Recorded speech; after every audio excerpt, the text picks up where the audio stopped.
जोहार। मी ॲडव्होकेट विराज रामचंद्र गडग। आज मी या कांदरवाडी गावामध्ये दहेला कांदरवाडी गावामध्ये मैतासाठी आलेलो आहे आणि मी माझ्या फॅमिलीसोबत आलेलो असताना आज नातेवाईकांमध्ये मयत झालेलं, तर तिथेही गेल्यानंतर तिथलीही परिस्थिती मी पाहिली तर खऱ्या अर्थाने मला जाणवलं की त्या स्मशानभूमीला रस्ता नसल्या कारणाने सगळ्या त्या प्रेताला, त्या मृत व्यक्तीला की दऱ्यात दगडीतनं आणि एकदम काट्याकुट्यातनं रस्त्यातनं काढून आणि ह्या ठिकाणी जाऊन ना त्यांना पानवटीच्या ठिकाणी आणि ओहळाच्या ठिकाणी जाऊन त्यांना अंत्यविधी करण्यात आला। तर खऱ्या अर्थाने जर रस्ता असता तर त्या स्मशानभूमीत नेता आलं असतं, तर त्यांना रस्तासुद्धा नाही आहे त्या स्मशानभूमीला आणि अशा परिस्थितीमध्ये त्यांची आज हालाकीची परिस्थिती आहे दहेला आणि ह्या परिसरातील बांधवांची।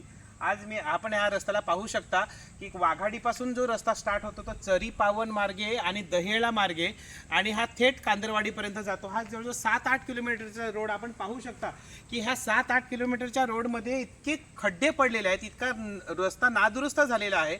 मला असं प्रामुख्याने सांगायचं आहे की PWD विभाग, सार्वजनिक बांधकाम विभाग किंवा जिल्हा परिषदेचा बांधकाम विभाग आणि संबंधित ह्या भागाचे आमदार आणि खासदारांनी याच्याकडे खास करून लक्ष दिलं पाहिजे।